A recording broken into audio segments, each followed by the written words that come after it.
Welcome to the beautiful Barnbougle Dunes golf course in Tasmania, Australia. Number 11 ranked course in the world and number 1 public course here in Australia. So come down and have a game if you get the chance. It's a really beautiful place.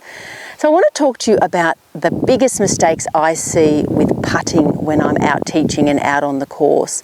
There's some really major ones that I see a lot that could really shave some shots off your scores, because putting is a part of the game that doesn't take a lot of technique. It just needs a little bit of practice. You're judging distance and you're using some experience. So it's not something that even the pros need to necessarily be better at than you. All they do is practice an awful lot. So I think there's some really basic things that I see people do a lot that you could make sure that you don't do, and they'll take a hell of a lot of shots off your putting and therefore off your score. So if you have been to this channel before, then welcome back. If not, subscribe, click the red button and click the bell. We'd love to have you involved and getting all of our content straight away. And make a comment, make a suggestion on a video that you'd like to see. We respond to all comments and we'd love to hear your feedback. So let's get started on the 4 biggest mistakes in putting.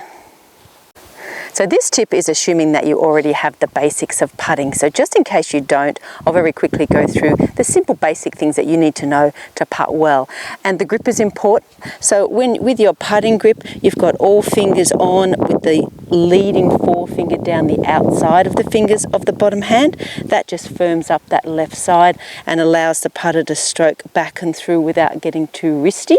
We want to have our putter face square to where we're heading, and the putter needs to move straight back and through, and you'll do that using the shoulders as a pendulum like this. In other words, we don't want a lot of hands and wrists. That's why that left forefinger comes out, and we want the shoulders to do the work.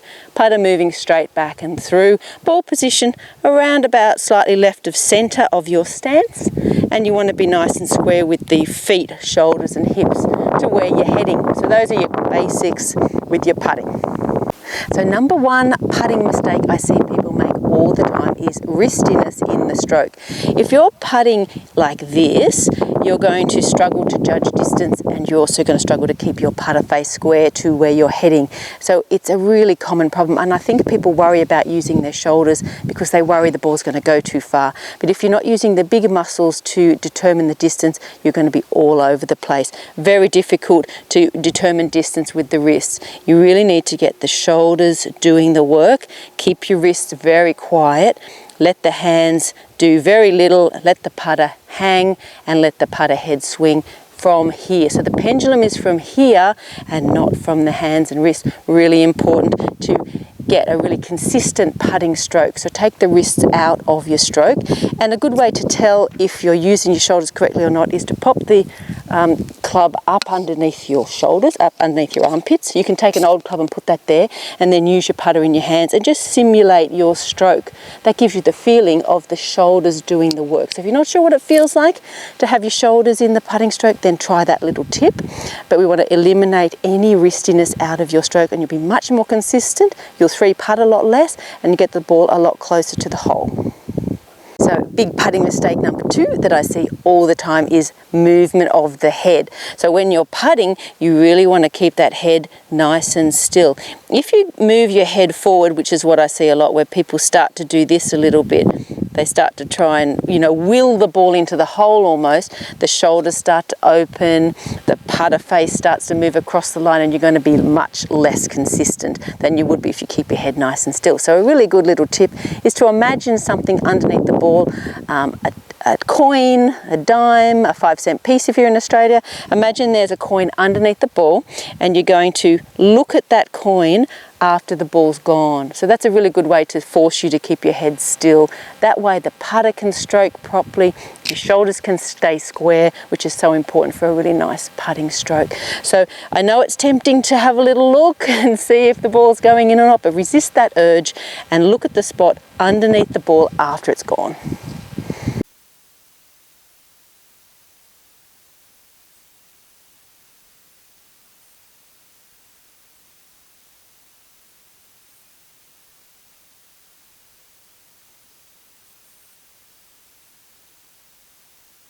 So big putting mistake number 3 is rushing, and I see this all the time, more so I think for women than for men. I don't know if women are more self-conscious or they've been taught they have to be really quick, but a lot of women take absolutely no time whatsoever on their putts.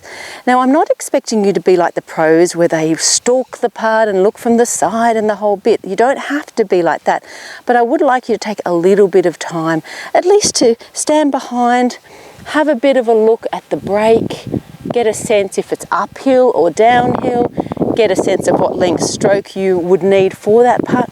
There is no pro in the world that would ever just walk up and hit a putt. There's just no way. So we're going to have a bit of a routine, have a practice stroke, have a bit of a look at the hole. This doesn't have to take long. Again, visualize. Nice and smooth.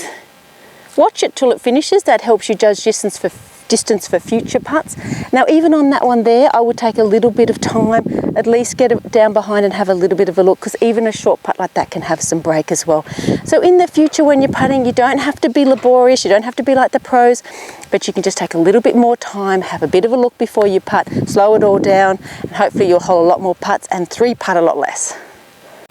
So putting mistake number 4, and it's one of the biggest ones I see, is a very short backswing for a long putt. Now, I'm not sure why people struggle to allow the putter to swing, but they really do. It's a very common thing.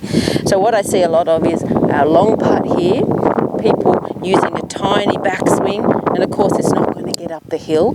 So then instead of lengthening up their backswing, what they do on the next one is use the same backswing and then try and hit it, and of course it's going to go way past.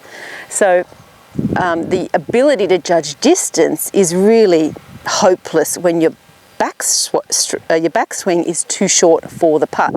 So if you tend to be short a lot, or you struggle with your distance control, you're long then short, then long then short, it could be that your backswing is too short for the putt. So you want to practice lengthening up the backswing and letting the putter head swing. It's going to take some practice. To start off with, you might hit it too far on all of the putts, because if you're used to really trying to shove it and you lengthen up the backswing and then try and shove it, it's going to go way past. So it'll take a little bit of getting used to. Get it out onto the practice screen first, lengthen up the backswing, allow the putter head to swing, use your shoulders to create that sort of pendulum stroke, and really let the weight of the putter head do the work for you. Get a feel for that, see how much easier it is to get that distance control, and you know, once you've had a chance to practice it, it will really reduce your 3 putts down.